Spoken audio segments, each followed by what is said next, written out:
ಧರ್ಮದೃಢಬದ್ಧಮೂಲಃ ವೇದಸ್ಕಂದಃ ಪುರಾಣಶಾಖಾಢ್ಯಃ ಕ್ರತುಕುಸುಮೋ ಮೋಕ್ಷಫಲೋ ಮಧುಸೂದನಪಾದಪೂಜಯತಿ. ಆಪಾದಮೌಳಿಪರ್ಯಂతం ಗುರುಣಾಂ ಆಕೃತಿಂ ಸ್ಮರೇತ್ ತೇನ ವಿಘ್ನಾಃ ಪ್ರಣಶ್ಯಂತಿ ಸಿದ್ಧ್ಯಂತಿ ಚ ಮನೋರಥಾಃ. ಶ್ರೀ ಗುರುಭ್ಯೋ ನಮಃ. ಹರಿ ಓಂ. ಮನುಷ್ಯನ ಉನ್ನತಿಗೆ ಪಿತೃದೇವತೆಗಳ ಅನುಗ್ರಹ ಅಂತನ್ನೋದು ಮುಖ್ಯವಾಗಿರುವಂತಹ ಕಾರಣ. ನಾವು ಹುಟ್ಟಿದಾಗಲೇ ಪಿತೃಋಣದಿಂದ ಕೂಡಿಕೊಂಡು ಹುಟ್ಟಿರ್ತೇವೆ. ಈ ದೇಹದಿಂದ ಮಾಡಿರತಕ್ಕಂತಹ ಎಲ್ಲ ಸಾಧನೆಗೆ ದೇಹವನ್ನು ಕೊಟ್ಟಿರತಕ್ಕಂತಹ ತಂದೆ ತಾಯಿಗಳ ವಿಶೇಷವಾಗಿರುವಂತಹ ಆಶೀರ್ವಾದನೆ ಎಲ್ಲದಕ್ಕೂ ಮುಖ್ಯವಾಗಿರುವಂತಹ ಕಾರಣ. ಜನ್ಮವನ್ನು ಕೊಟ್ಟು ವಿದ್ಯೆಯನ್ನು ಕಲಿಸಿ ಪೋಷಣೆಯನ್ನು ಮಾಡಿ ತಂದೆ ತಾಯಿಗೆಂದರು ನಮ್ಮನ್ನು ಬೆಳೆಸಿರ್ತಾರೆ. ಅಂತಹ ತಂದೆ ತಾಯಿಯಂದಿರ ಒಂದು ವಿಶೇಷವಾಗಿರುವಂಥ ಅನುಗ್ರಹವನ್ನು ಆಶೀರ್ವಾದವನ್ನು ಎಂದೆಂದೂ ಕೂಡ ನಾವು ಮರೆಯುವಂತೆ ಇಲ್ಲ. ಪ್ರತ್ಯುತ ವಿಶೇಷವಾಗಿರುವಂತಹ ಗೌರವ ಭಕ್ತಿ ಆದರಗಳಿಂದ ಅವರನ್ನು ಪೂಜಿಸಬೇಕು. ಅವರ ಸೇವೆ ಅಂತನ್ನೋದೇ ಮಕ್ಕಳಿಗೆ ಮುಖ್ಯವಾಗಿರುವಂತಹ ಕರ್ತವ್ಯ. ನಾವು ಯಾವ ಕುಲದಲ್ಲಿ ಹುಟ್ಟಿರ್ತೇವೆ, ಯಾವ ಗೋತ್ರದಲ್ಲಿ ಹುಟ್ಟಿರ್ತೀವೋ ಆ ಕುಲ ಗೋತ್ರಗಳಿಗೆ ಈ ದೇಹಕ್ಕೆ ಕಾರಣೀಭೂತರಾಗಿರತಕ್ಕಂತಹ ತಂದೆ ತಾಯಿಯಂದಿರ ಮಾತನ್ನು ಮುಖ್ಯವಾಗಿ ಆಲಿಸಬೇಕು. ಅವರು ಮರಣವನ್ನು ಹೊಂದಿದ ನಂತರ ತಿಲವನ್ನು, ದರ್ಭವನ್ನು, ನಾಮಗೋತ್ರಗಳನ್ನು, ಸಂಕಲ್ಪವನ್ನು ಉಚ್ಚಾರಣೆ ಮಾಡಿ ಅವರಿಗೆ ಯಥಾಶಕ್ತಿಯಾಗಿರತಕ್ಕಂತಹ ಶ್ರಾದ್ದಾದಿಗಳನ್ನು ಮಾಡುವುದರಿಂದಾಗಿ ಅವರು ತೃಪ್ತರಾಗ್ತಾರೆ, ನಮ್ಮ ಮೇಲೆ ಅನುಗ್ರಹವನ್ನು ಮಾಡ್ತಾರೆ. ಇದರಲ್ಲಿ ಎರಡನೇ ಮಾತಿಲ್ಲ. ದೇವತಾ ಕಾರ್ಯ ಮತ್ತು ಪಿತೃಕಾರ್ಯ ಈ ಎರಡೂ ಕೂಡ ಒಂದು ನಾಣ್ಯದ ಎರಡು ಮುಖಗಳಂತೆ ಇವೆ. ಇನ್ನೂ ಒಂದು ಹೇಳಬೇಕು ಅಂತಂದರೆ, ದೇವತಾ ಕಾರ್ಯ ಅಂತನ್ನೋದು ಪರಿಪೂರ್ಣವಾಗುವುದು ಪಿತೃಕಾರ್ಯದಿಂದ. ಅಂದರೆ ಯಜ್ಞಯಾಗಾದಿಗಳನ್ನು ಸಾಕಷ್ಟು ನಾವು ಮಾಡಿದರೂ ಕೂಡ ಅದರಿಂದ ಸಿಗಬೇಕಾಗಿರುವಂತಹ ಪೂರ್ಣವಾದ ಫಲ ಯಾವಾಗ ನಮಗೆ ಸಿಗತ್ತೆ ಅಂತಂದರೆ ಪಿತೃಕರ್ಮವನ್ನು ಸರಿಯಾಗಿ ಆಚರಣೆ ಮಾಡಿದಾಗ ಮಾತ್ರ ಅದರ ಫಲ ಸಿಗ್ತದೆ.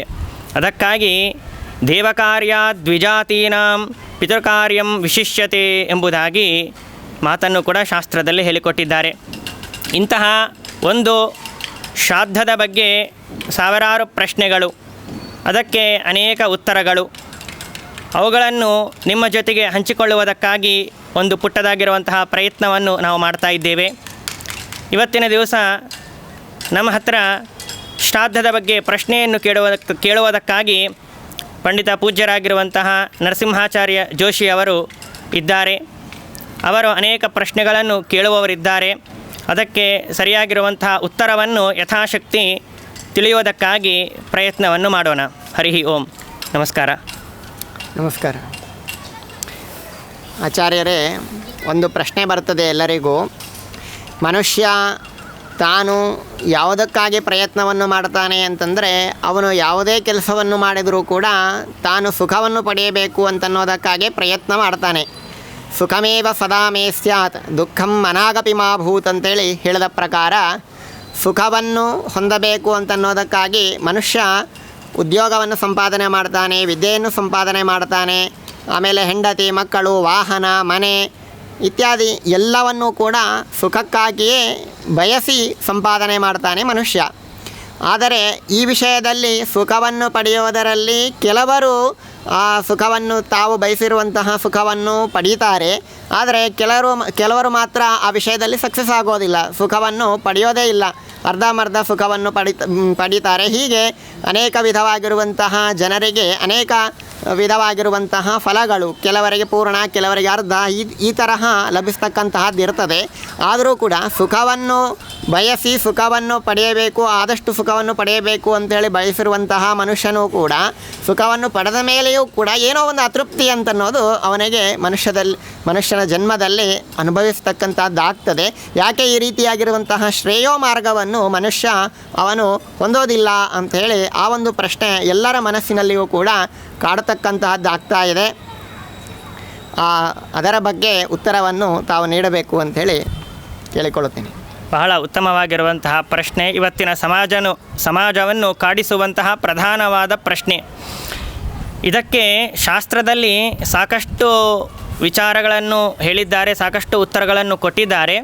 ಆದರೆ ಈಗ ಪಕ್ಷಮಾಸ ನಡೀತಾ ಇದೆ, ಶ್ರಾದ್ದದ ಬಗ್ಗೆ ವಿಚಾರ ಮಾಡ್ತಾ ಇದ್ದೇವೆ. ಆದ್ದರಿಂದಾಗಿ ಅದಕ್ಕೆ ಸಂಬಂಧಪಟ್ಟಂತೆ ಉತ್ತರವನ್ನು ತಿಳಿಯುವಂತಹ ಪ್ರಯತ್ನವನ್ನು ಮಾಡೋಣ. ದಾಸರು ಒಂದು ಕಡೆಗೆ ಹೇಳ್ತಾರೆ, ಋಣವೆಂಬ ಸೂತಕವು ಬಹುಬಾಧೆ ಪೀಡಿಸುತ್ತಿದೆ ಎಂಬುದಾಗಿ ಹೇಳ್ತಾರೆ. ಮನುಷ್ಯ ತಾನು ಹುಡುತಾ ಇರುವಂತಹ ಸಂದರ್ಭದಲ್ಲೇ 3 ವಿಧವಾದ ಋಣಗಳಿಂದ ಕೂಡಿಕೊಂಡು ಹುಡುತಾನೆ. ದೇವಋಣ, ಋಷಿಋಣ, ಪಿತೃಋಣ. ಈ 3 ಋಣಗಳು ಕೂಡ ಮನುಷ್ಯನ ಶ್ರೇಯಸ್ಸಿಗೆ, ಉನ್ನತಿಗೆ ಪ್ರತಿಬಂಧಕಗಳಾಗಿವೆ. ಯಾವಾಗ ಮನುಷ್ಯ ತಾನು ಈ 3 ಋಣಗಳಿಂದ ಪಾರಾಗ್ತಾನೆಯಲ್ಲ, ಅವನಿಗೆ ಶ್ರೇಯೋ ಮಾರ್ಗ ಅಂತನ್ನೋದು ಕಟ್ಟಿಟ್ಟಿರುವಂತಹ ಬುತ್ತಿ. ಈ 3 ಋಣಗಳಿಂದ ಎಲ್ಲಿವರೆಗೆ ಅವನು ಪಾರಾಗೋದಿಲ್ಲವೋ ಅಲ್ಲಿವರೆಗೆ ಅವನ ಶ್ರೇಯಸ್ಸು ಅಂತನ್ನೋದು ಅವನಿಗೆ ಸಿಗೋದಿಲ್ಲ ಎಂಬುದಾಗಿ ಹೇಳ್ತಾರೆ. ದೇವಋಣ ಅಂತಂದರೆ ದೇವತೆಗಳನ್ನು ಉದ್ದೇಶಿಸಿ ನಾವು ಮಾಡುವಂತಹ ಯಜ್ಞ ಯಾಗಾದಿಗಳು ಇತ್ಯಾದಿಗಳು. ಋಷಿಋಣ ಅಂತಂದರೆ ಋಷಿಗಳ ಶಾಸ್ತ್ರದಲ್ಲಿ ಪುರಾಣಗಳಲ್ಲಿ ಹೇಳಿರತಕ್ಕಂತಹ ಮಾತನ್ನು ಕೇಳಿ ಅದನ್ನು ಆಚರಣೆ ಮಾಡುವುದು ಅಥವಾ ಅವರಿಗೆ ತರ್ಪಣಾದಿಗಳನ್ನು ಕೊಡುವುದು. ಪಿತೃಋಣ ಅಂತಂದರೆ ಈ ಸಂದರ್ಭದಲ್ಲಿ ವಿಶೇಷವಾಗಿ ತಿಳಿಯಬೇಕು ಅಂತಂದರೆ ಒಂದು ಮಾತನ್ನು ಹೇಳ್ತಾರೆ. ತಂದೆ ತಾಯಿಗಳು ಮುಖ್ಯವಾಗಿ ಅವರು ಜೀವಂತವಾಗಿ ಇರುವಂತಹ ಸಂದರ್ಭದಲ್ಲಿ ಅವರ ಮನಸ್ಸಿಗೆ ನೋವಾಗದೇ ಇದ್ದಂತೆ ಮಾತನ್ನಾಡಬೇಕು. ಅವರು ಹೇಳಿರತಕ್ಕಂತಹ ಮಾತನ್ನು ಪರಿಪಾಲನೆ ಮಾಡಬೇಕು. ಅವರು ಗತಿಸಿ ಹೋದ ಮೇಲೆ ಅವರ ಶ್ರಾದ್ದದ ತಿಥಿ ಅಂತನ್ನೋದು ಬಂದಾಗ ಬ್ರಾಹ್ಮಣರಿಗೆ ಕರೆದು, ಬ್ರಾಹ್ಮಣೋತ್ತಮರನ್ನು ಪಂಡಿತೋತ್ತಮರನ್ನು ಕರೆದು ಅವರಿಗೆ ಭೂರಿ ಭೋಜನವನ್ನು ಮಾಡಿಸಿ ಅವರಿಗೆ ಯಥಾಶಕ್ತಿ ದಾನ ಧರ್ಮಾದಿಗಳನ್ನು ಮಾಡಬೇಕು. ಇದು 2ನೇದು. 3ನೇದಾಗಿ ಮಗನಾಗಿರತಕ್ಕಂಥವನು ಒಂದು ಬಾರಿಯಾದರೂ ಗಯಾಕ್ಕೆ ಹೋಗಿ ಅಲ್ಲಿ ಗಯಾ ವಿಷ್ಣುಪಾದದ ಮೇಲೆ ಪಿಂಡ ಪ್ರದಾನವನ್ನು ಮಾಡಬೇಕು. ಇದನ್ನು ಹೇಳಿದ್ದಾರೆ. ಜೀವತೋ ವಾಕ್ಯಕರಣಾತ್ ಪ್ರತ್ಯಬ್ಧಂ ಭೂರಿಭೋಜನಾತ್ ಗಯಾಯಾಂ ಪಿಂಡದಾನಾಚ್ಚ ತ್ರಿಭಃ ಪುತ್ರಸ್ಯ ಪುತ್ರತಾ. ನಾವು ಮಕ್ಕಳು ಅಂತ ಕರೆಸಿಕೊಳ್ಳಬೇಕು ಅಂತಂದರೆ ಈ 3 ಮಾಡಬೇಕು. ಹೀಗೆ ದೇವಋಣ, ಋಷಿಋಣ, ಪಿತೃಋಣ ಅಂತನ್ನೋದು ಪ್ರತಿಬಂಧಕವಾಗಿದೆ. ಆದ್ದರಿಂದಾಗಿ ಎಷ್ಟೇ ಅವನು ಉನ್ನತಿಯನ್ನು ಸಾಧಿಸಿದರೂ ಕೂಡ ಶ್ರೇಯೋ ಮಾರ್ಗವನ್ನು ಅವನು ಪರಿಪೂರ್ಣವಾಗಿರತಕ್ಕಂತಹದ್ದನ್ನು ಪಡೆಯೋದಿಲ್ಲ, ಫಲವನ್ನು ಪಡೆಯೋದಿಲ್ಲ ಎಂಬುದಾಗಿ ಈ ಸಂದರ್ಭದಲ್ಲಿ ಇದಕ್ಕೆ ಉತ್ತರವಾಗಿ ನಾವು ತಿಳಿಯಬಹುದು. ಸರಿ, ಆಯಿತು. ದೇವಋಣ, ಪಿತೃಋಣ ಮತ್ತು ಋಷಿಋಣ ಅಂಥೇಳಿ ಈ ಪ್ರಕಾರವಾಗಿ 3 ಋಣಗಳು ಪ್ರತಿಬಂಧಕವಾದದ್ದರಿಂದಾಗಿ ಶ್ರೇಯೋ ಮಾರ್ಗವನ್ನು ಮನುಷ್ಯ ಪಡೆಯೋದಿಲ್ಲ ಅಂಥೇಳಿ ಹೇಳಿದ್ರಿ.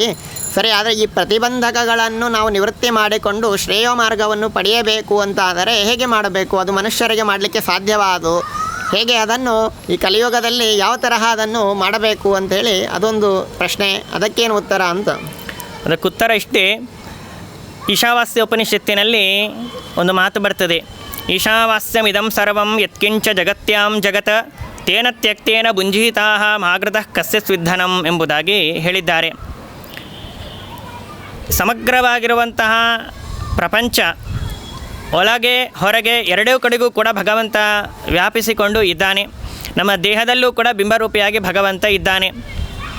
ನಾವೇನೇ ಕರ್ಮವನ್ನು ಮಾಡಲಿ, ಯಾವುದೇ ಒಂದು ಪುಣ್ಯವನ್ನು ಮಾಡಲಿ, ಸತ್ಕಾರ್ಯವನ್ನು ಮಾಡಲಿ, ಶ್ರಾದ್ದಾದಿಗಳನ್ನು ಮಾಡಲಿ, ಸಂಧ್ಯಾವಂದನೆ ಮಾಡಲಿ, ಪ್ರತಿಯೊಂದು ವಿಷಯದಲ್ಲೂ ಕೂಡ ಎಲ್ಲವೂ ಕೂಡ ಭಗವಂತ ನಮ್ಮಲ್ಲಿ ನಿಂತು ಮಾಡಿಸ್ತಾ ಇದ್ದಾನೆ. ಭಗವಂತನ ಪ್ರೇರಣೆಯಿಂದ ನಾವು ಮಾಡ್ತಾ ಇದ್ದೇವೆ ಎಂಬುದಾಗಿ ಮೊದಲಿಗೆ ಚಿಂತನೆ ಮಾಡಬೇಕು.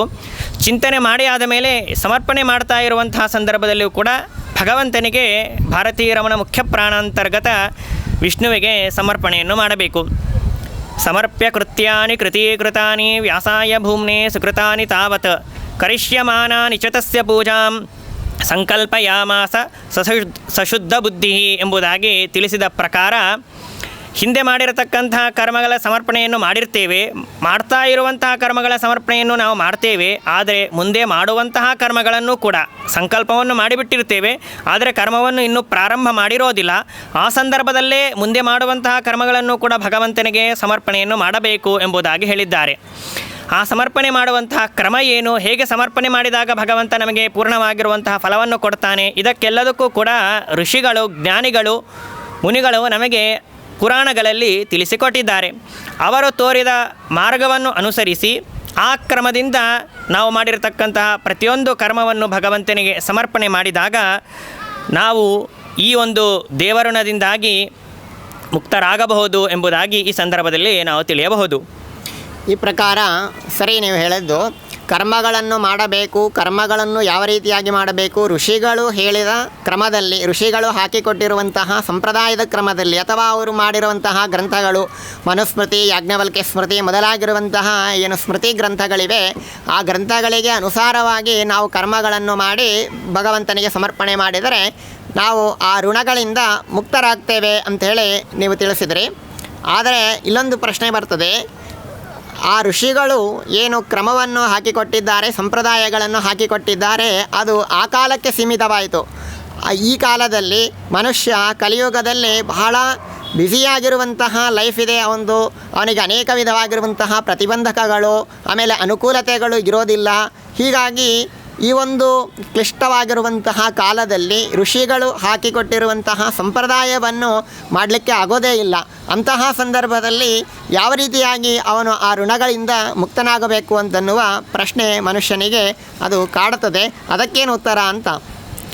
ಏನು ಅಂತಂದರೆ, ಪಾರಿಜಾತ ಸ್ಮೃತಿಯಲ್ಲಿ ಒಂದು ಮಾತು ಬರ್ತದೆ, ಅನುಷ್ಠಿತಂ ತು ಯದ್ದೇವೈಹಿ ಮುನಿಭಿರೈ ಯದನುಷ್ಠಿತಂ ನಾನುಷ್ಠೇಯಂ ಮನುಷ್ಯೈಸ್ತು ತದುಕ್ತಂ ಕರ್ಮಚಾಚರೇತ್ ಎಂಬುದಾಗಿ ಹೇಳ್ತಾರೆ. ಅಂದರೆ ಈ ಮಾತಿನ ಅರ್ಥವೇನು ಅಂತಂದರೆ, ದೇವತೆಗಳು ಮುನಿಗಳು ಅನುಷ್ಠಾನ ಮಾಡಿದಂತೆ ನಾವು ಅನುಷ್ಠಾನ ಮಾಡುವಂತೆ ಇಲ್ಲ, ಅನುಷ್ಠಾನ ಮಾಡಲಿಕ್ಕೂ ಸಾಧ್ಯವೂ ಇಲ್ಲ. ಅವರು ಆ ದೇಶ ಕಾಲಗಳಿಗೆ ಅನುಗುಣವಾದಂತೆ ಅನೇಕ ಕರ್ಮಗಳನ್ನು ಅನುಷ್ಠಾನಗಳನ್ನು ಅವರು ಮಾಡಿರ್ತಾರೆ. ಅದ ಅನುಷ್ಠಾನವನ್ನು ನಮಗೆ ಮಾಡಲಿಕ್ಕೂ ಸಾಧ್ಯವಿಲ್ಲ, ಮಾಡಬಾರದು ಎಂಬುದಾಗಿಯೂ ಕೂಡ ಸ್ಮೃತಿ ಅಂತ ಅನ್ನೋದು ಇದೆ. ಆದರೆ ಯಾವುದನ್ನು ವಿಚಾರ ಮಾಡಬೇಕು, ಯಾವುದನ್ನು ಆಚರಣೆ ಮಾಡಬೇಕು ಅಂತಂದರೆ, ಅವರು ಬೇರೆ ಬೇರೆ ಅಧಿಕಾರಿ ವರ್ಗಗಳನ್ನು ಇಟ್ಟುಕೊಂಡು ದೇಶಕಾಲಕ್ಕೆ ಅನುಗುಣವಾಗಿ ಶ್ರುತಿ ಸ್ಮೃತಿಗಳಿಗೆ ಅವಿರುದ್ಧವಾಗಿರತಕ್ಕಂತಹ ಅನೇಕ ಕರ್ಮಗಳನ್ನು ತಮ್ಮ ಸ್ಮೃತಿಗಳಲ್ಲಿ ತಾವು ತಿಳಿಸಿಕೊಟ್ಟಿದ್ದಾರೆ. ಅವುಗಳನ್ನು ಮನುಷ್ಯವಾಗಿ ಅವಶ್ಯ ಆಚರಣೆ ಮಾಡಲೇಬೇಕು. ಆದ್ದರಿಂದಾಗಿ ಋಷಿಗಳು ಹಾಗೆ ಮಾಡಿದ್ದಾರೆ, ದೇವತೆಗಳು ಹಾಗೆ ಮಾಡಿದ್ದಾರೆ, ನಾನು ಹೀಗೆ ಮಾಡ್ತೇನೆ, ಮಾಡಿದರೆ ತಪ್ಪೇನು ಅಂತೇಳಿ ಈ ರೀತಿಯಾಗಿ ವಿತಂಡವಾದವನ್ನು ಮಾಡದೆ, ಅವರು ನಮ್ಮ ಯೋಗ್ಯತೆಗೆ ತಕ್ಕಂತೆ, ಅಧಿಕಾರಿಗಳಿಗೆ ತಕ್ಕಂತೆ ಯಾವುದನ್ನು ಶಾಸ್ತ್ರದಲ್ಲಿ ವಿಧಾನ ಮಾಡಿದ್ದಾರೆಯೋ ಅದನ್ನು ಅವಶ್ಯವಾಗಿ ಅನುಷ್ಠಾನ ಮಾಡಬೇಕು. ಅನುಷ್ಠಾನ ಮಾಡುವುದರಿಂದ ಏನಾಗ್ತದೆ ಅಂತಂದರೆ, ಋಷಿಗಳ ಋಣದಿಂದಲೂ ಕೂಡ ನಾವು ಪಾರಾಗಲಿಕ್ಕೆ ಸಾಧ್ಯ. ಹೀಗೆ ದೇವತಾ ಋಣ ಮತ್ತು ಋಷಿ ಋಣ ಈ ಎರಡರಿಂದಲೂ ಕೂಡ ಈ ರೀತಿಯಾಗಿ ನಾವು ಮುಕ್ತರಾಗಬಹುದು. ಸರಿ, ಹೀಗೆ ದೇವಋಣ, ಪಿತೃಋಣ, ಋಷಿ ಋಣ ಅಂಥೇಳಿ 3 ಋಣಗಳಿಂದ ಯಾವ ರೀತಿಯಾಗಿ ಮುಕ್ತರಾಗಬೇಕು ಅಂತನ್ನೋದನ್ನು ತಾವು ತಿಳಿಸಿಕೊಟ್ಟಿದ್ದೀರಿ. ಆದರೆ ಪಿತೃಋಣದ ವಿಷಯದಲ್ಲೇ ಒಂದು ಪ್ರಶ್ನೆ ಅಂತನ್ನೋದು ನಮಗೆಲ್ಲ ಕಾಡುತ್ತದೆ. ಪಿಂಡ ಪ್ರದಾನವನ್ನು ಮಾಡ್ತೇವೆ, ಇತ್ಯಾದಿ ಬ್ರಾಹ್ಮಣ ಭೋಜನವನ್ನು ಇತ್ಯಾದಿಗಳನ್ನೆಲ್ಲ ನಾವು ಮಾಡಿಸ್ತೇವೆ. ಆದರೆ ನಮ್ಮ ಪಿತೃಗಳು ಮರಣ ಹೊಂದಿ ಎಷ್ಟೋ ದಿನಗಳಾಗಿರ್ತದೆ. ನಾವು ಪಿಂಡ ಪ್ರದಾನವನ್ನು ಮಾಡೋದರಿಂದಾಗಿ ಯಾವುದೋ ಲೋಕದಲ್ಲಿ ಅಥವಾ ಯಾವುದೋ ಯೋನಿಯಲ್ಲಿ ಇರುವಂತಹ ಪಿತೃಗಳಿಗೆ ತೃಪ್ತಿ ಹೇಗಾಗ್ತದೆ? ಸಂಬಂಧ ಏನು? ಅವರೆಲ್ಲೋ ಇರ್ತಾರೆ, ನಾವು ಇಲ್ಲಿ ಒಂದು ದರ್ಭ ಹಾಸಿ ಅದರ ಮೇಲೆ ಪಿಂಡ ಪ್ರದಾನ ಮಾಡಿ ಎಳ್ಳು ನೀರು ಚೆಲ್ಲೋದ್ರಿಂದಾಗಿ ಏನು ಬರ್ತದೆ? ಅದರಿಂದ ಸಂಬಂಧವೇ ಇಲ್ಲವಲ್ಲ ಅಂಥೇಳಿ ಎಲ್ಲರಿಗೂ ಕೂಡ ಪ್ರತಿಯೊಬ್ಬ ಜಿಜ್ಞಾಸುವಿಗೆ ಈ ಪ್ರಶ್ನೆ ಅಂತ ಅನ್ನೋದು ಕಾಡ್ತದೆ. ಅದಕ್ಕೇನು ಉತ್ತರ ಅಂತ? ಏನು ಅಂತಂದರೆ, ಎಲ್ಲದಕ್ಕೂ ಕೂಡ ಒಂದು ನಿಯಮ ಇದೆ. ಭಗವದ್ಗೀತೆಯಲ್ಲಿ ಶ್ರೀಕೃಷ್ಣ ಪರಮಾತ್ಮ ಅರ್ಜುನನಿಗೆ ಉಪದೇಶ ಮಾಡ್ತಾ ಇರುವಂತಹ ಸಂದರ್ಭದಲ್ಲಿ ಹೇಳಿದ ಮಾತು, ತಸ್ಮಾತ್ ಶಾಸ್ತ್ರಂ ಪ್ರಮಾಣಂತೆ ಕಾರ್ಯಕಾರ್ಯ ವ್ಯವಸ್ಥಿತೌ ಜ್ಞಾತ್ವಾ ಶಾಸ್ತ್ರ ವಿಧಾನೋಕ್ತಂ ಕರ್ಮ ಕರ್ತುಮಿಹಾರ್ಹಸಿ ಎಂಬುದಾಗಿ ಹೇಳಿದ್ದಾನೆ. ಮನುಷ್ಯನಿಗೆ ಶಾಸ್ತ್ರದಲ್ಲಿ ಯಾವುದು ಕರ್ತವ್ಯ, ಯಾವುದು ಅಕರ್ತವ್ಯ ಎಂಬುದಾಗಿ ತಿಳಿಸಿಕೊಟ್ಟಿದ್ದಾರೆ. ಅದನ್ನು ವಿಚಾರ ಮಾಡಿ ಅದನ್ನು ತಿಳಿದುಕೊಂಡು ಕರ್ತವ್ಯ ಕರ್ಮಗಳನ್ನು ಮಾಡಬೇಕು, ಯಾವುದನ್ನು ಮಾಡಬಾರದು ಅಂತ ಹೇಳಿದ್ದಾರೆ ಅದನ್ನು ಪರಿತ್ಯಾಗವನ್ನು ಮಾಡಬೇಕು. ಪಿತೃದೇವತೆಗಳ ಸಂದರ್ಭ ಅಂತನೋದಿಗೆ ಬಂದಿದೆ. ಆದ್ದರಿಂದಾಗಿ ಅದರ ಬಗ್ಗೆ ಹೇಳಬೇಕು ಅಂತಂದರೆ, ಶ್ರುತಿ ಸ್ಮೃತಿಗಳಲ್ಲಿ ಒಂದು ಮಾತನ್ನು ಹೇಳಿದ್ದಾರೆ. ಏನು ಅಂತಂದರೆ, ಪಿತೃಗಳನ್ನು ದೇವಸ್ಥರು, ಸ್ವರ್ಗಸ್ಥರು, ಯಮಸ್ಥರು ಎಂಬುದಾಗಿ ಈ ರೀತಿಯಾಗಿ 7 ವಿಧವಾಗಿ ವಿಭಾಗವನ್ನು ಮಾಡಿದ್ದಾರೆ. ಅಲ್ಲಿ ಒಂದು ಮಾತು ಬರ್ತದೆ, ಸ್ವರ್ಗಸ್ಥಾಹ ವಿಪ್ರಭೋಜನೆ ಎಂಬುದಾಗಿ ಒಂದು ಮಾತು ಬರ್ತದೆ. ಅಂದರೆ ಸ್ವರ್ಗಸ್ಥರಾಗಿರತಕ್ಕಂಥವರನ್ನು ತೃಪ್ತಿಯನ್ನು ಪಡಿಸಬೇಕು ಅಂತಂದರೆ ಬ್ರಾಹ್ಮಣರ ಭೋಜನವನ್ನು ಮಾಡಿಸಬೇಕು. ಬ್ರಾಹ್ಮಣರ ಭೋಜನವನ್ನು ಮಾಡಿಸುವುದರಿಂದಾಗಿ ಅವರು ಸ್ವರ್ಗಸ್ಥರಾದಾಗ ಅವರು ತೃಪ್ತರಾಗ್ತಾರೆ. ಅದಕ್ಕಾಗಿಯೇ ಸಾಕಷ್ಟು ಜನ ಹೇಳ್ತಾ ಇರ್ತಾರೆ, ನೀವು ಮಾತನ್ನು ಕೇಳಿರ್ಬೋದು, ಸಂಕಲ್ಪ ಮಾಡಲಿಕ್ಕೆ ಆಗ್ತಾ ಇರೋದಿಲ್ಲ, ಶ್ರಾದ್ದವನ್ನು ಮಾಡಲಿಕ್ಕೆ ಆಗ್ತಾ ಇರೋದಿಲ್ಲ ಅನೇಕ ಕಾರಣಗಳಿಂದಾಗಿ. ಆ ಸಂದರ್ಭದಲ್ಲಿ ಬ್ರಾಹ್ಮಣ ಭೋಜನವನ್ನು ಮಾಡಿಸಿ, ಅವರಿಗೆ ದಕ್ಷಿಣೆಯನ್ನು ಕೊಡಿಸಿ, ಅವರಿಗೆ ತೃಪ್ತಿಯನ್ನು ಪಡಿಸಿದ್ದೀವಿ ಅಂತಂದರೆ ಅದರಿಂದ ಪಿತೃದೇವತೆಗಳು ತೃಪ್ತರಾಗ್ತಾರೆ ಅಂತ ಹೇಳುವುದು ನೀವೆಲ್ಲ ಕೇಳಿರ್ತೀರಿ. ಅವರು ಹೇಳುವ ಮಾತಕ್ಕೆ ಪ್ರಮಾಣ ಇದು. ಅಂದರೆ ಸ್ವರ್ಗಸ್ಥರಾಗಿರತಕ್ಕಂತಹ ಪಿತೃದೇವತೆಗಳ ಸಂತೋಷವನ್ನು ಪಡಿಸಬೇಕು ಅಂತಂದರೆ ಬ್ರಾಹ್ಮಣರ ಭೋಜನವನ್ನು ಮಾಡಿಸುವುದರಿಂದಾಗಿ ಈ ರೀತಿಯಾಗಿ ಪಿತೃದೇವತೆಗಳ ತೃಪ್ತಿ ಅಂತನ್ನೋದು ಆಗ್ತದೆ, ಶಾಸ್ತ್ರದಲ್ಲಿ ಹೇಳಿದ್ದಾರೆ. ಆದ್ದರಿಂದಾಗಿ ಹೀಗೆ ಆಚರಣೆ ಮಾಡಬೇಕು ಎಂಬುದಾಗಿ ತಿಳಿಯಬೇಕು. ಸರಿ, ನೀವು ಹೇಳಿದ್ದು ಹೀಗೆ ಶ್ರಾದ್ದವನ್ನು ಮಾಡಬೇಕು, ವಿಪ್ರಭೋಜನವನ್ನು ಮಾಡಿಸುವುದರಿಂದಾಗಿ ಪಿತೃಗಳಿಗೆ ಆಯಾ ಸ್ಥಳದಲ್ಲಿರುವಂತಹ ಪಿತೃಗಳಿಗೆ ತೃಪ್ತಿ ಆಗ್ತದೆ ಅಂತೇಳಿ ಹೇಳಿದ್ದೀರಿ. ಆದರೆ ಪಿತೃಗಳು, ತಂದೆ ತಾಯಿಗಳು ಇರೋದು ಕೇವಲ ಬ್ರಾಹ್ಮಣರಿಗೆ ಮಾತ್ರ ಇಲ್ಲ, ಕ್ಷತ್ರಿಯರಿಗೆ, ವೈಶ್ಯರಿಗೆ, ಶೂದ್ರರಿಗೆ, ಚಂಡಾಲರಿಗೆ, ಹೀಗೆ ಅನೇಕ ಯೋನಿಗಳಲ್ಲಿ ಇರುವಂತಹ, ಅನೇಕ ಜಾತಿಯಲ್ಲಿರುವಂತಹ ಎಲ್ಲ ಮನುಷ್ಯರಿಗೂ ಕೂಡ ತಂದೆ ತಾಯಿಗಳಿದ್ದಾರೆ. ಹಾಗಾಗಿ ಅವರಿಗೆಲ್ಲ ಗತಿ ಏನು? ಪಿಂಡ ಪ್ರದಾನವನ್ನು ವೇದೋಕ್ತ ಮಂತ್ರಗಳಿಂದಾಗಿ ಬ್ರಾಹ್ಮಣರು ಮಾಡಬೇಕು ಅಂತಾದರೆ ಅವರ ಮಾಡಬೇಕು ಅಥವಾ ಮಾಡಬಾರದು ಅಂತನ್ನುವ ಪ್ರಶ್ನೆ ಕಾಡ್ತದೆ. ಶೂದ್ರಾದಿಗಳಿಗೆ ಹೇಗೆ ಅಂಥೇಳಿ ಒಂದು ವಿಚಾರ, ಪ್ರಶ್ನೆ, ಅದಕ್ಕೇನು ಉತ್ತರ ಅಂತ. ಅದಕ್ಕೂ ಕೂಡ ವಿಶ್ವಾಮಿತ್ರ ಋಷಿಗಳು ತಮ್ಮ ಮಾತಿನಲ್ಲಿ ತಿಳಿಸಿಕೊಟ್ಟಿದ್ದಾರೆ. ಬ್ರಾಹ್ಮಣ ಕ್ಷತ್ರಿಯೋ ವೈಶ್ಯ ಶೂದ್ರಶ್ಚಾಪಿ ವಿಧಾನತಃ ಸ್ವಸ್ವರ್ಣೋಕ್ತ ಮಾರ್ಗೇಣ ಶ್ರಾದ್ದಂ ಕುರ್ಯಾತ್ ಅತಂದ್ರಿತಃ ಎಂಬುದಾಗಿ ತಿಳಿಸಿಕೊಟ್ಟಿದ್ದಾರೆ. ಅಂದರೆ ಬ್ರಾಹ್ಮಣಾದಿ 4 ವರ್ಣದವರು ಕೂಡ ಸ್ವಸ್ವ ಜಾತಿಗಳಿಗೆ ಅನುಗುಣವಾಗಿರತಕ್ಕಂತಹ ಶಾಸ್ತ್ರೋಕ್ತವಾಗಿರುವಂತಹ ಶ್ರಾದ್ದಾದಿ ಕರ್ಮಗಳನ್ನು ಮಾಡಬೇಕು ಎಂಬುದಾಗಿ ಹೇಳಿದ್ದಾರೆ. ಇನ್ನೊಂದು ಮಾತನ್ನು ಅವರೇ ಹೇಳಿದ್ದಾರೆ, ಪಕ್ವೇನ ಬ್ರಾಹ್ಮಣಸ್ಯ ಸ್ಯಾತ್ ಆಮೇನ ಕ್ಷತ್ರಿಯಸ್ಯತು ವೈಶ್ಯಸ್ಯತು ಹಿರಣ್ಯೇನ ಏವಂ ಶ್ರಾದ್ದಂ ಪ್ರಶಸ್ಯತೆ ಎಂಬುದಾಗಿ ತಿಳಿಸ್ತಾರೆ. ಅಂದರೆ ಬ್ರಾಹ್ಮಣರಾಗಿರತಕ್ಕಂಥ ಪಿತೃದೇವತೆಗಳು, ಅಂದರೆ ಬ್ರಾಹ್ಮಣನಾದವನು ಶಾಸ್ತ್ರವನ್ನು ಮಾಡ್ತಾ ಇರುವಾಗ ತಮ್ಮ ಪಿತೃದೇವತೆಗಳು ತೃಪ್ತರಾಗಬೇಕು ಅಂತಂದರೆ ಅನ್ನದಾನವನ್ನು ಮಾಡಬೇಕು ಎಂಬುದಾಗಿ ಹೇಳಿದ್ದಾರೆ. ಕ್ಷತ್ರಿಯರಾಗಿರತಕ್ಕಂಥವರು ತಮ್ಮ ಪಿತೃದೇವತೆಗಳು ತೃಪ್ತರಾಗಬೇಕು ಅಂತಂದರೆ ಅಂದರೆ ಸುವರ್ಣದಾನವನ್ನು ಮಾಡಬೇಕು ಎಂಬುದಾಗಿ ಹೇಳಿದ್ದಾರೆ. ಇನ್ನು ವೈಶ್ಯರಾಗಿರತಕ್ಕಂಥವರು ತಮ್ಮ ಪಿತೃದೇವತೆಗಳನ್ನು ತೃಪ್ತಿಪಡಿಸಬೇಕು ಅಂತಂದರೆ ಆಗ ಕ್ಷತ್ರಿಯರಾಗಿರತಕ್ಕಂಥವರಿಗೆ ಆಮದಾನವನ್ನು ವಿಧಾನವನ್ನು ಮಾಡಿದ್ದಾರೆ. ವೈಶ್ಯರಾಗಿರತಕ್ಕಂಥವರಿಗೆ ಹಿರಣ್ಯದಾನವನ್ನು, ಸುವರ್ಣದಾನವನ್ನು ವಿಧಾನವನ್ನು ಮಾಡಿದ್ದಾರೆ. ಶೂದ್ರರಾಗಿರತಕ್ಕಂಥವರು ತಮ್ಮ ಪಿತೃದೇವತೆಗಳನ್ನು ತೃಪ್ತಿಪಡಿಸಬೇಕು ಅಂತಂದರೆ ಗೋಗ್ರಾಸವನ್ನು ಹಾಕಬೇಕು, ಗೋವಿಗೆ ತೃಪ್ತಿಯನ್ನು ಪಡಿಸುವುದರಿಂದಾಗಿ ತಮ್ಮ ಪಿತೃದೇವತೆಗಳು ತೃಪ್ತರಾಗ್ತಾರೆ ಎಂಬುದಾಗಿ ತಿಳಿಸಿಕೊಟ್ಟಿದ್ದಾರೆ. ಆದ್ದರಿಂದಾಗಿ ಚತುರ್ವರ್ಣದವರು ಕೂಡ ತಮ್ಮ ತಮ್ಮ ಪಿತೃದೇವತೆಗಳಿಗೆ ಅನುಗುಣವಾಗಿ ಶಾಸ್ತ್ರೋಕ್ತವಾಗಿ ಹೇಳಿರತಕ್ಕಂತಹ ಮಾರ್ಗವನ್ನು ಅನುಸರಿಸಿ ಆಯಾ ದಾನ ಧರ್ಮಗಳನ್ನು ಮಾಡುವುದರಿಂದಾಗಿ ಆ ಜಾತಿಯಲ್ಲಿ ಹುಟ್ಟಿರತಕ್ಕಂತಹ ಕುಲದಲ್ಲಿ ಬಂದಿರುವಂತಹ ಪಿತೃದೇವತೆಗಳು ಅವಶ್ಯ ತೃಪ್ತರಾಗ್ತಾರೆ. ಸರಿ, ಆಯಿತು. ಬ್ರಾಹ್ಮಣ, ಕ್ಷತ್ರಿಯ, ವೈಶ್ಯ, ಶೂದ್ರರು ತಮಗೆ ಅನುಗುಣವಾದಂತಹ ರೀತಿಯಲ್ಲಿ, ಯೋಗ್ಯ ರೀತಿಯಲ್ಲಿ ಆಯಾ ಕರ್ಮಗಳನ್ನು ಮಾಡಬೇಕು. ಹಿರಣ್ಯದಾನವನ್ನು, ಆಮದಾನವನ್ನು ಇತ್ಯಾದಿಯಾಗಿ ಸರಿ, ಎಲ್ಲ ಹೇಳಿದ್ದು ಸರಿಯೇ. ಆದರೆ ಈ ರೀತಿಯಾಗಿ ಬ್ರಾಹ್ಮಣ ಭೋಜನ ಅಥವಾ ಹಿರಣ್ಯದಾನ, ಆಮದಾನ ಇತ್ಯಾದಿಗಳು ಮಾಡೋದರಿಂದಾಗಿ ಪಿತೃಗಳಿಗೆ ಹೇಗೆ ತೃಪ್ತಿ ಆಗ್ತದೆ, ಸಂಬಂಧ ಏನು ಅಂತನ್ನುವ ಪ್ರಶ್ನೆ ಅದು ಹಾಗೆ ಉಳಿದಿದೆ. ಅದಕ್ಕಿನ್ನೂ ಉತ್ತರ ಬಂದಿಲ್ಲ. ಅದಕ್ಕೂ ಇನ್ನೂ ಸ್ಪಷ್ಟವಾಗಿ ಉತ್ತರ ತಮ್ಮಿಂದಾಗಿ ನಾವು ಅಪೇಕ್ಷಿಸ್ತಾ ಇದ್ದೇವೆ. ಈಗಾಗಲೇ ಒಂದು ಮಾತನ್ನು ತಿಳಿಸಿದೆ ನಾನು. ಸ್ವರ್ಗಸ್ಥಾಹ ಭುರಿ ಭೋಜನೆ ಅಂತನ್ನುವ ಮಾತು ಹೇಳ್ತಾ ಇರುವಂತಹ ಸಂದರ್ಭದಲ್ಲಿ 7 ವಿಧವಾಗಿ ಪಿತೃದೇವತೆಗಳ ಗುಂಪಂತನ್ನೋದು ಇದೆ ಅಂತ ಹೇಳಿದೆ. ಅದು ಯಾವುದು 7 ಗುಂಪುಗಳು ಅಂತ ನಾನು ಮೊದಲಿಗೆ ಬಯಸ್ತೇನೆ. ಏನು ಅಂತಂದರೆ, ಅಗ್ನೌ ಹುತಂತು ದೇವಸ್ಥಾಹ ಸ್ವರ್ಗಸ್ಥಾಹ ವಿಪ್ರಭೋಜನೆ ಯಮಸ್ಥಾಹ ಪಿಂಡದಾನೇನ ನಾರಕ್ಯಾ ವಿಕಿರೇಣತು ಊರ್ಜಂಬಹಂತು ತಿರ್ಯಸ್ಥಾಹ ರಾಕ್ಷಸಾಹ ಭುರಿ ಭೋಜನೆ ಋಷಿಸ್ಥಾಹ ದಕ್ಷಿಣಾದಾನೆ ಶ್ರಾದ್ದಂ ಸಪ್ತವಿಧಂ ಸ್ಮೃತಂ ಎಂಬುದಾಗಿ ಹೇಳಿದ್ದಾರೆ.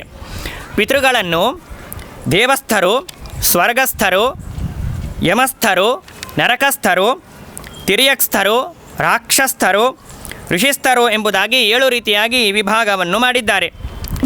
ದೇವಸ್ಥರಾಗಿರತಕ್ಕಂಥವರು ಅಂತಂದರೆ ದೇವಲೋಕದಲ್ಲಿ ಇರುವಂಥವರು ಎಂಬುದಾಗಿ ಅರ್ಥ. ಅವರನ್ನು ತೃಪ್ತಿಪಡಿಸಬೇಕು ಅಂತಂದರೆ ಅಗ್ನಿಯ ಮೂಲಕ ನಾವು ಮಾಡ್ತಕ್ಕಂತಹ ಆರಾಧನೆಯಿಂದ ಅವರು ತೃಪ್ತರಾಗ್ತಾರೆ. ಇನ್ನು ಸ್ವರ್ಗಲೋಕದಲ್ಲಿರ್ತಕ್ಕಂಥ ಪಿತೃದೇವತೆಗಳನ್ನು ನಾವು ತೃಪ್ತಿ ಪಡಿಸಬೇಕು ಅಂತಂದರೆ ಬ್ರಾಹ್ಮಣರ ಆರಾಧನೆಯನ್ನು ಮಾಡಬೇಕು. ಬ್ರಾಹ್ಮಣರ ಆರಾಧನೆಯನ್ನು ಮಾಡುವುದರಿಂದಾಗಿ ಸ್ವರ್ಗಲೋಕದಲ್ಲಿರುವಂತಹ ಪಿತೃದೇವತೆಗಳು ತೃಪ್ತರಾಗ್ತಾರೆ. ಯಮಲೋಕದಲ್ಲಿರತಕ್ಕಂಥವರನ್ನು ಯಮಸ್ಥರು ಎಂಬುದಾಗಿ ಕರೆದಿದ್ದಾರೆ. ಅವರು ತೃಪ್ತರಾಗೋದು ಹೇಗೆ ಅಂತಂದರೆ ಪಿಂಡ ಪ್ರದಾನವನ್ನು ಮಾಡುವುದರಿಂದಾಗಿ ಅವರು ತೃಪ್ತರಾಗ್ತಾರೆ ಎಂಬುದಾಗಿ ತಿಳಿಸ್ತಾರೆ. ಇನ್ನು ನರಕದಲ್ಲಿರತಕ್ಕಂಥವರನ್ನು ನರಕಸ್ಥರು ಎಂಬುದಾಗಿ ಕರೆದಿದ್ದಾರೆ. ಅವರನ್ನು ತೃಪ್ತಿಪಡಿಸುವಂತಹ ಕ್ರಮ ವಿಕಿರ ಬಲಿಯನ್ನು ಕೊಡಬೇಕು. ಶ್ರಾದ್ದ ಮಾಡ್ತಾ ಇರುವಂತಹ ಸಂದರ್ಭದಲ್ಲಿ ವಿಕಿರ ಅಂತನ್ನೋದು ಬರ್ತದೆ.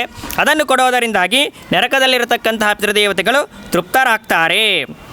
ಆಮೇಲೆ ತಿರ್ಯಕ್ಸ್ತರು ಆ ತಿರ್ಯಕ್ ಯೋನಿಯಲ್ಲಿ ಹುಟ್ಟಿರುವಂಥವರು ಎಂಬುದಾಗಿ ಅರ್ಥ. ಅವರನ್ನು ತೃಪ್ತಿಪಡಿಸುವುದಕ್ಕಾಗಿ ಪಾನಿಯೋನಿಯಲ್ಲಿ ಪ್ರಾಣಿಯೋನಿಯಲ್ಲಿ ಅಂದರೆ ಅನೇಕ ವಿಧವಾಗಿರತಕ್ಕಂತಹ ಪ್ರಾಣಿಗಳಿಗೆ ಆಹಾರವನ್ನು ಕೊಡುವುದರಿಂದಾಗಿ ಅವರು ತೃಪ್ತರಾಗ್ತಾರೆ ಎಂಬುದಾಗಿ ತಿಳಿಸಿಕೊಡ್ತಾರೆ. ಆಮೇಲೆ ಯಾರು ಕ್ರೂರರಾಗಿ ಹುಟ್ಟಿರ್ತಾರೆಯೋ ಅಂಥವರನ್ನು ತೃಪ್ತಿಪಡಿಸುವುದಕ್ಕಾಗಿ ನಾವೇನು ಮಾಡಬೇಕು ಅಂತಂದರೆ ತಿಲತರ್ಪಣವನ್ನು ಕೊಡಬೇಕು. ಹೀಗೆ ತಿಲತರ್ಪಣವನ್ನು ಕೊಡುವುದರಿಂದಾಗಿ ಅವರು ಪ್ರೀತರಾಗ್ತಾರೆ. ಇವರನ್ನೇ ರಾಕ್ಷಸ್ಥರು ಎಂಬುದಾಗಿ ಕರೆದಿದ್ದಾರೆ. ಇನ್ನು ಶ್ರಾದ್ದದ ದಿನದಲ್ಲಿ ಮಾಡುವಂತಹ ಒಂದು ಭೂರಿ ಭೋಜನ ಅಂತ ಅನ್ನೋದಿರ್ತದೆ. ಎಲ್ಲ ಬ್ರಾಹ್ಮಣರನ್ನು ಕರೆದು ಅವರಿಗೆ ಬೇಕಾಗಿರುವಂಥ ಪದಾರ್ಥಗಳನ್ನು ಮಾಡಿಸಿ ಕೈತುಂಬ ದಕ್ಷಿಣೆಯನ್ನು ಕೊಟ್ಟು ನಾವೇನು ಭೂರಿ ಭೋಜನವನ್ನು ಮಾಡಿಸ್ತಾ ಇರ್ತೀವೋ ಈ ಒಂದು ಭೂರಿ ಭೋಜನವನ್ನು ಮಾಡಿಸುವುದರಿಂದಾಗಿ ಋಷಿವರ್ಗದಲ್ಲಿರತಕ್ಕಂತಹ ಋಷಿಸ್ಥರು ಅಂತ ಯಾರಿದ್ದಾರೆಯೋ ಅವರು ತೃಪ್ತರಾಗ್ತಾರೆ. ಹೀಗೆ ಶ್ರಾದ್ದದ ವಿಭಾಗವನ್ನು ಹೇಳ್ತಾ ಇರುವಂತಹ ಸಂದರ್ಭದಲ್ಲಿ 7 ವಿಧವಾಗಿ ಪಿತೃದೇವತೆಗಳ ವಿಭಾಗವನ್ನು ಮಾಡಿದ್ದಾರೆ. ಅವರು ಯಾವುದೇ ಲೋಕದಲ್ಲಿದ್ದರೂ ಕೂಡ ನಾವು ಮಾಡ್ತಕ್ಕಂತಹ ಕರ್ಮದಿಂದಾಗಿ ಅವರು ತೃಪ್ತರಾಗ್ತಾರೆ. ಆದ್ದರಿಂದಾಗಿ ಹೀಗೆ ಮಾಡುವುದು ಉಚಿತ ಎಂಬುದಾಗಿ ಅನಿಸ್ತದೆ. ಸರಿ, ಸಪ್ತ ವಿಧವಾದಂತಹ ಪಿತೃಗಣದವರಿದ್ದಾರೆ. ಅವರಿಗೆ ತೃಪ್ತಿಯಾಗುವುದಕ್ಕಾಗಿ ಆಯಾ ಶ್ರಾದ್ದದಲ್ಲಿರುವಂತಹ ಆಯಾ ಅಂಗಗಳನ್ನು ನಾವು ಮಾಡುವುದರಿಂದಾಗಿ ತೃಪ್ತಿ ಆಗ್ತದೆ ಅಂತೇಳಿ ಈ ವಿಷಯದಲ್ಲಿ ಶಾಸ್ತ್ರ ಪ್ರಮಾಣ ಇದೆ ಅಂತೇಳಿ ತಾವೆಲ್ಲ ಶ್ಲೋಕಗಳನ್ನು ಓದಿ ಸರಿಯಾಗಿ ನಮಗೆ ತಿಳಿಸಿಕೊಟ್ರಿ. ಆದರೆ ಅವರಿಗೆ ಆ ಸಪ್ತಗಣದ ಪಿತೃಗಳಿಗೆ ತೃಪ್ತಿಯಾಗುವುದಕ್ಕಾಗಿ ನಾವು ಆಯಾ ಕರ್ಮಗಳನ್ನು ಮಾಡಿ ಡೈರೆಕ್ಟಾಗಿ ಅವರಿಗೆ ಸಮರ್ಪಣೆ ಮಾಡಿಬಿಡ್ತೇವೆ, ಅವರಿಗೆ ತೃಪ್ತಿ ಆಗ್ತದೆ. ಮಧ್ಯದಲ್ಲಿ ಈ ವಸುಗಳು, ರುದ್ರರು, ಆದಿತ್ಯರು ಅವರೆಲ್ಲ ಯಾಕೆ ಬರ್ತಾರೆ? ಆಮೇಲೆ ಈ ದ್ವಾದಶ ಪಿತೃಗಳಲ್ಲಿ ವಸುರೂಪ, ರುದ್ರರೂಪ, ಆದಿತ್ಯ ರೂಪ ಅಂತೇಳಿ ಕ್ರಮವಾಗಿ ಹೇಳ್ತಾ ಹೋಗಿ ಮತ್ತು ದ್ವಾದಶ ಪಿತೃಗಳ ಆದಮೇಲೆ ಬರುವವರೆಲ್ಲ ಕೇವಲ ಅವರು ವಸುರೂಪ, ವಸಂತರಗತ ಅಷ್ಟೇ ಹೇಳಬೇಕು ಅಂಥೇಳಿ ಹೇಳ್ತೀರಿ.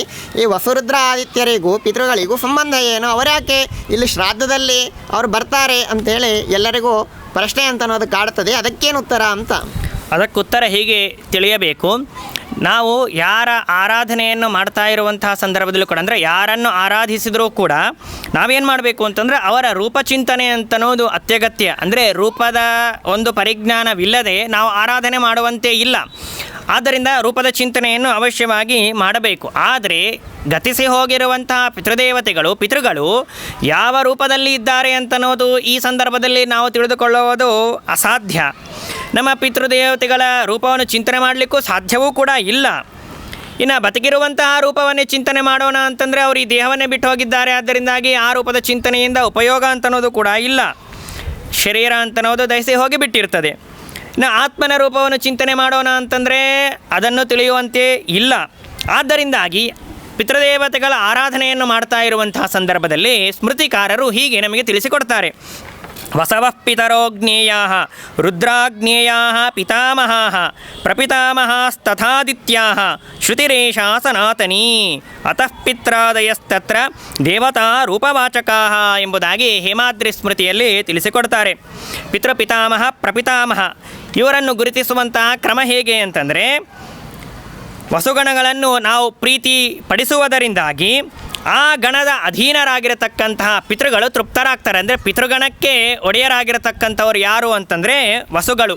ಅವರನ್ನು ತೃಪ್ತಿಪಡಿಸುವುದರಿಂದಾಗಿ ಪಿತೃದೇವತೆಗಳು ತೃಪ್ತರಾಗ್ತಾರೆ.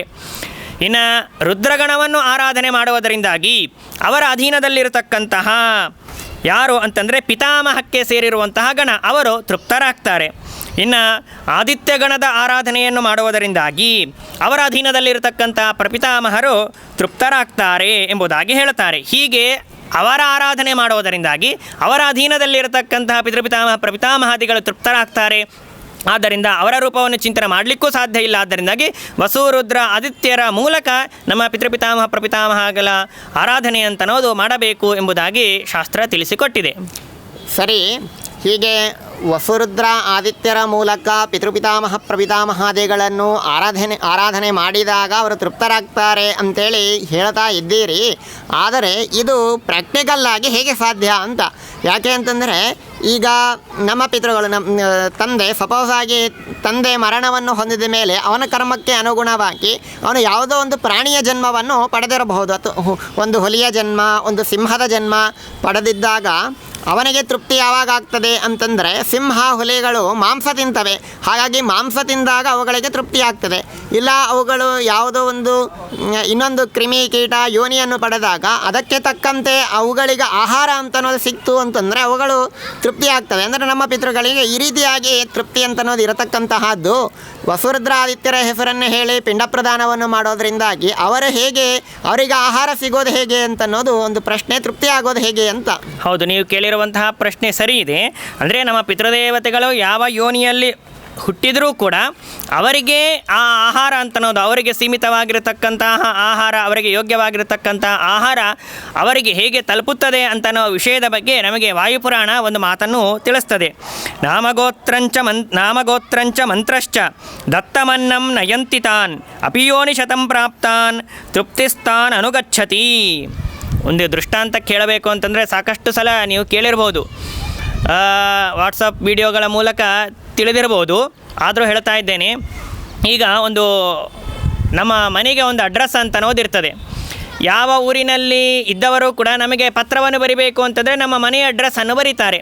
ಬರೆದು ಪೋಸ್ಟ್ ಆಫೀಸ್ ಒಳಗೆ ಅವರು ಪೋಸ್ಟ್ ಮಾಡಿದಾಗ ಅವರೆಲ್ಲಿಂದ ದೇಶದ ಅಥವಾ ಪ್ರಪಂಚದ ಯಾವ ಮೂಲೆಯಿಂದ ಅವರು ಪೋಸ್ಟ್ ಮಾಡಿದರೂ ಕೂಡ ನಮ್ಮ ಅಡ್ರೆಸ್ಸನ್ನು ಅವರು ಬರೆದಿರ್ತಾರೆ. ಅದರಿಂದಾಗಿ ಅದು ನಮ್ಮ ಮನೆಗೆ ಬಂದು ತಲುಪುತ್ತದೆ. ಇದನ್ನು ವಿಳಾಸ ಎಂಬುದಾಗಿ ಕರೆದಿದ್ದಾರೆ. ಹೀಗೆ ಪಿತೃದೇವತೆಗಳು ಕೂಡ ತಮ್ಮದೇ ಆಗಿರತಕ್ಕಂತಹ ಒಂದು ವಿಳಾಸ ಅಂತನೋದು, ಅಡ್ರೆಸ್ ಅಂತನೋದು ಇದೆ. ಹೇಗೆ ಅಂತಂದರೆ ಈಗ ಶರ್ಮ, ವರಮ, ಗುಪ್ತ, ದಾಸ ಎಂಬ ಈ ಶಬ್ದಗಳು ಚಾತುರ್ವರ್ಣ್ಯಗಳಿಗೆ ಸಂಕೇತಗಳಾಗಿವೆ. ಅಂದರೆ ಬ್ರಾಹ್ಮಣರಾದವರನ್ನು ಶರ್ಮ ಎಂಬುದಾಗಿ ಕರೆಯೋದು, ಆಮೇಲೆ ಕ್ಷತ್ರಿಯರನ್ನು ವರಮ ಅಂತನೋ ಶಬ್ದದಿಂದ ಸಂಬೋಧನೆ ಮಾಡುವುದು, ಆಮೇಲೆ ವೈಶ್ಯರನ್ನು ಗುಪ್ತ ಅಂತನೋ ಶಬ್ದದಿಂದ, ಶೂದ್ರರನ್ನು ದಾಸ ಅಂತನೋ ಶಬ್ದದಿಂದ ವ್ಯವಹಾರ ಮಾಡೋದನ್ನು ನಾವು ಕಾಣ್ತೇವೆ.